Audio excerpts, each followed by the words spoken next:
Se rassembler pour changer le monde? S'organiser pour transformer la société? Oui, mais par où commencer?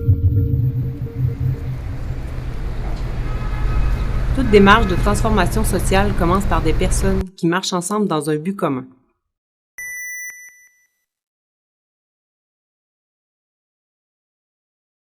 On pourrait comparer notre société à un palier duquel part un escalier roulant qui monte et un escalier roulant qui descend. Vivre dans la pauvreté, c'est devoir monter l'escalier roulant qui descend. Si bien que les personnes qui s'y trouvent s'épuisent pour atteindre le palier du milieu. Les risques de vivre un échec sont alors plus grands. Vivre dans la richesse, c'est avoir accès à l'escalier roulant qui monte. Les chances de réussite sont plus grandes et l'effort demandé est moindre.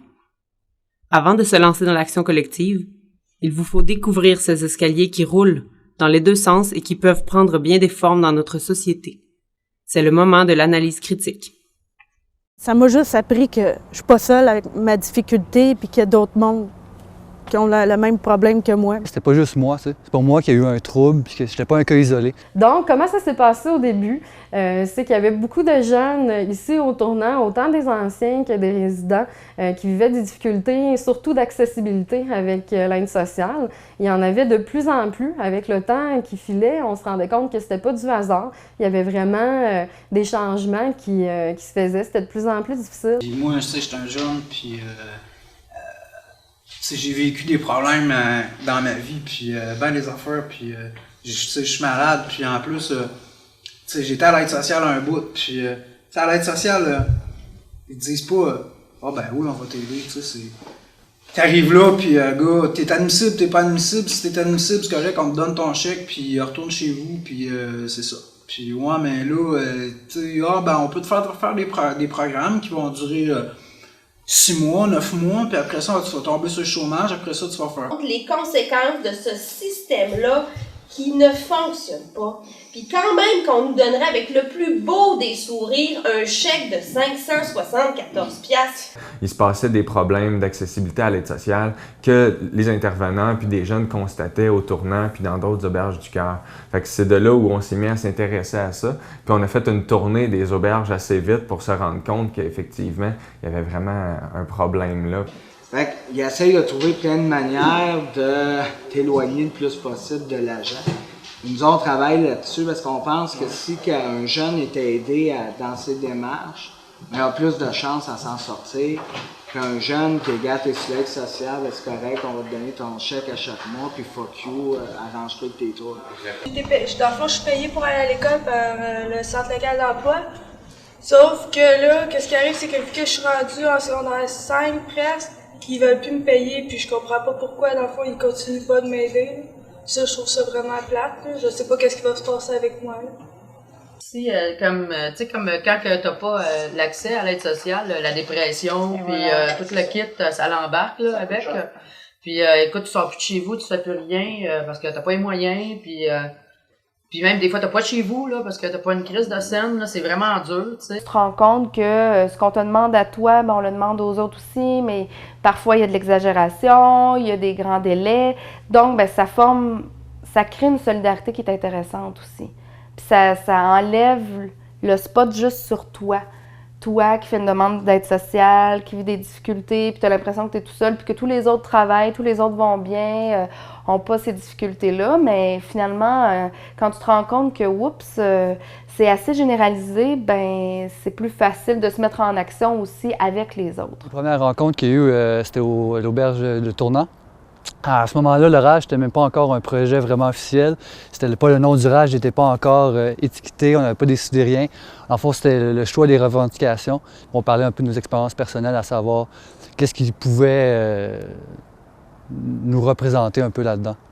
C'était un peu ça, c'était à savoir, nous personnellement, est-ce qu'on avait eu du trouble avec le service du ministère de la Solidarité sociale ou non?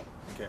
Est-ce qu'on avait été choyé ou pas? Puis comme il n'y a pas grand monde qui avait été choyé, ben déjà, on voyait qu'il y avait des petites bébites à gratter. Là. Dans le fond, moi, j'ai vu un côté de moi d'un rage que j'avais pas. Je parlais plus. Je suis plus porté à parler plus. Je suis plus ouvert. Ce que ça m'a apporté, ben ça m'a enlevé de ma solitude.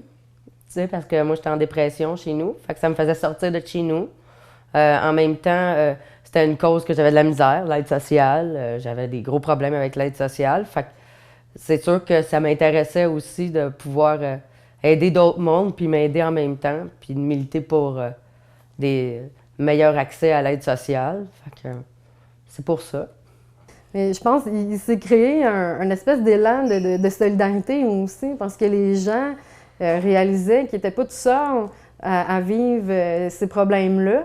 Puis les personnes, les jeunes qui vivaient ces difficultés-là au départ, ils n'étaient pas très timides sur leur situation. Ils en parlaient beaucoup ouvertement. Donc, ça l'a amené comme dans le groupe, c'est ça, un élan de solidarité où tout le monde prenait des nouvelles. Puis finalement, t'as-tu rejoint ton agent? Qu'est-ce qui arrive avec tes choses? Fait qu'il y a vraiment un esprit, ouais, il y a eu un esprit vraiment de solidarité puis d'entraide, ouais. C'est que j'ai l'impression de ne pas être seul, ça. Un peu ça, une gang de jeunes loups enragés. On voulait prendre l'énergie de cette colère-là, puis la transformer en énergie positive, puis de faire un truc de gang ensemble, au lieu que les gros mots sortent dans le bureau, puis que finalement, ça reste au point mort. On a fait des soirées discussion à savoir quelles étaient nos revendications, nous autres.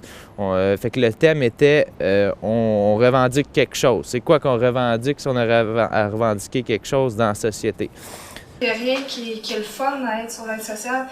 Moi, je pense que ce qui serait bien, ça serait d'aller vers les études puis aider pour les jeunes à étudier. T'sais. Puis c'est ça mon opinion. Tu sais, c'est quelque chose qui est venu me toucher, là. Une année dans Naufragé des villes, la mère à mon amie, justement, elle a passé, là. Puis elle disait, moi, je suis une BS, une asti de BS. Ça te donne-tu une idée de l'image qu'elle a de elle, imagine celle des autres? Tu sais? Fait que, tu sais, on peut être capable d'avoir quelqu'un qui a cette image-là de lui. Ah, ben, c'est pas drôle, là. Tu sais? On a un hostique de problème, là.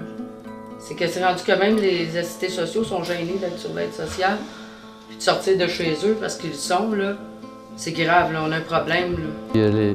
C'est aussi les préjugés, je pense, par rapport à nos revendications. Les gens qui vont dire, ah, ben, pourquoi qu'ils chassent ce monde-là, on leur donne de notre argent, les contribuables paient pour les gens sur l'aide sociale, t'es apte au travail, t'es un grand gaillard, va donc travailler.